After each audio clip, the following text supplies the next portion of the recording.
question number 3 চোৱা কি কৈছে এখন উদ্যানত এখন চচৰা সেতু আছে এইখন এটা উদ্যান বুলি কৈছে গাৰ্ডেন এটো হৈছে চচৰা সেতু ইয়াত তোমালোকে দেখা পাইছা পাৰ্কত এইবিলাক দেখা পাবা ঠিক আছে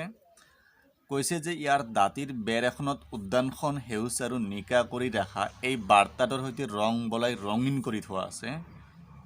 ইয়াতে তোমালোকে লিখা দেখা পাইছা যে উদ্যানখন হেউজ আৰু নিকা কৰি ৰাখা এটো লিখা আছে এই মানে ওয়ালটো কি আছে ৰং দিয়া আছে বুলি কৈছে ঠিক আছে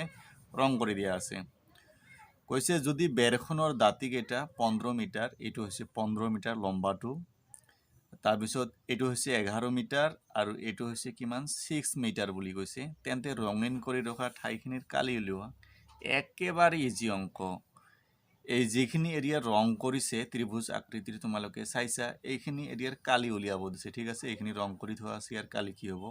একেবাৰে ইজি ইয়াতে এ বি সি দিয়া আছে তোমালোকে হিৰনৰ ফৰ্মুলাত পাইছা এ বি সি দিয়া আছে আমাক ইয়াতে এস উলিয়াব লাগিব ঠিক আছে এস উলিয়া ফৰ্মুলা কি আছিল এস equal a plus b plus c by 2 ঠিক আছে মই উলিয়াই দিছো তোমালোকে চাই যোৱা ইয়াত a 15 দিয়া আছে b আছে 11 c আছে কিমান 6 মিটাৰ মই এস উলিয়াই তোমালোকক দেখাইছো ইয়াতে এস উলিয়া হৈছে তোমালোকে নিশ্চয় বুজি পাইছা s equal a plus b plus c by 2 a দিয়া আছে তোমালোকৰ 15 b দিয়া আছে 11 c দিয়া আছে 6 by 2 এই তিনিটা প্লাস কৰিলে কিমান হৈ আছে 32 by 2 এইটোৰে এইটো কাটিলে কিমান যায় 16 এইটো s হৈ গল তোমালোকৰ 16 মিটাৰ এটি আমি ডাইৰেক্ট হিৰনৰ ফৰ্মুলাত বহাই কালিটো উলিয়াই দিম ঠিক আছে মই উলিয়াই তোমালোকক দেখাইছো তাৰ পিছত তোমালোকে এনেকৈ লিখিবা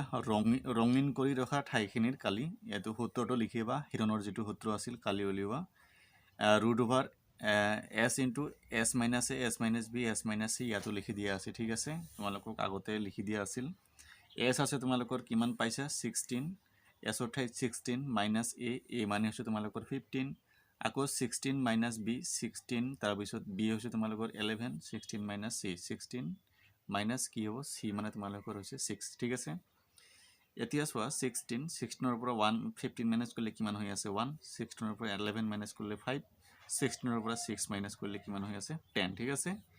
এতিয়া আমি 16 ত ভাঙাই দিছো 16 ৰ তোমালোকে কেনেদৰে লিখিব পাৰা 4 into 4 ঠিক আছে মই 1 টো লিখা নাই ইয়াতে 1 ৰ কোনো ভ্যালু নাই ইনটু কৰিলে সেমে হ'ব ঠিক আছে তাৰ পিছত 5 আছে 5 10 ক মই ভাঙি দিছো 10 ক কেনেদৰে লিখা যায় 2 into 5 ঠিক আছে এতিয়া দুটা 4 মিলি কেটা আহিছে বাহিৰত ওলাইছে ৰুটৰ বাহিৰত এটা আৰু এই দুটা 5 মিলি কেটা ওলাইছে এটা ঠিক আছে ৰুট যে 2 যেহেতু এটা আছে গতিকে এটো ৰুটটো থাকি যাব 4 5 গুণ 20 ৰুটটো থাকিয়ে গল বৰ্গ মিটাৰ যেহেতু কালি উলিয়াব দিছে এটি হৈছে তোমালোকৰ आंसर 3 নম্বৰ একেবাৰে ইজি আছিল সলভ কৰি দিয়া হল তোমালোকে এতিয়া উঠাই লোৱা ইয়াৰ পিছত 4 নম্বৰটো আলোচনা কৰা হ'ব নেক্সট ভিডিঅত